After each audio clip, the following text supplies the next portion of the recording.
একটি পুরো সেশনের জন্য সাসপেন্ড হলেন কল্যাণ ব্যানার্জি। মানে আপাতত একটি সেশন তিনি চু কিতকিত খেলতে পারবেন না। खेल तो बहुत सा खेल है सर, चू कित भी खेल है।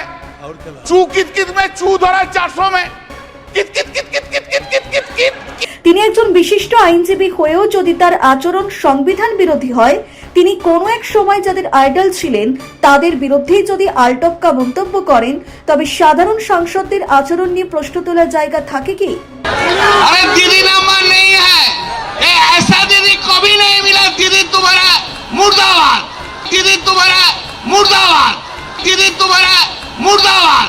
তিনি নিজের উত্থান ঘটিয়েছিলেন তৎকালীন মুখ্যমন্ত্রী শ্রদ্ধেয় বুদ্ধদেব ভট্টাচার্য মহাশয়কে আক্রমণ করে।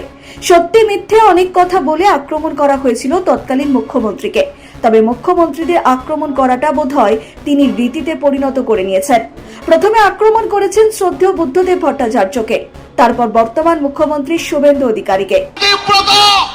তোকে এই জায়গা থেকে আমি চ্যালেঞ্জ দিলাম, বল কোন দিন উলুবেড়িয়া যাবি, আমি সেদিন যাব।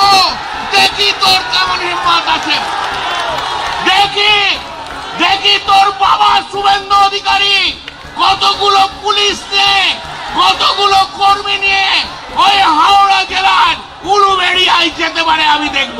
অনেকেই ভাবছেন তাহলে সদ্য প্রাক্তন হওয়া মমতা ব্যানার্জি কি বাদ গেলেন? তারাও জেনে খুশি হবেন যে তিনি রীতি ভাঙেননি, মানে তার প্রিয় দিদিকেও ছাড়েননি তিনি। এই মহতী সভায় তাদের অভিনন্দন জানাই। গত আড়াই মাসে প্রিয় দিদিকে শুধু ধমকানো নয়, দিদিকে চাপে রাখার কৌশল।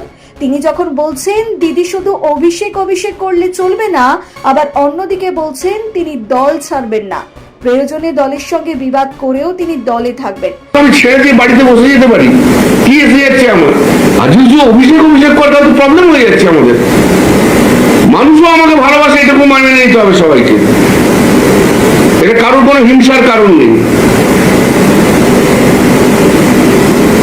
আমার জায়গায় চলে যাচ্ছে, এটা যদি কেউ ভাবে তাহলে তার শেষ, এমনিতেই শেষ হয়ে যাচ্ছে। মানুষও জানে আমি লড়াই করি, বিজেপির বিরুদ্ধে লড়াইটা আমি করব এবং দলের থেকে করব। এদের মতো আমি নই যে 80 জন চলে গেছে বা 20 জন চলে গেছে, দরকার হলে দলের মধ্যে ঝগড়া করব। ভবিষ্যতে বলবে তিনি তার প্রিয় দিদিকে ভয় দেখাতে চাইলেন নাকি দল ত্যাগেরই বার্তা দিয়ে রাখলেন। আমাদের নতুন পেজ সাবস্ক্রাইব করুন আরও বাংলাদেশের খবর পেতে।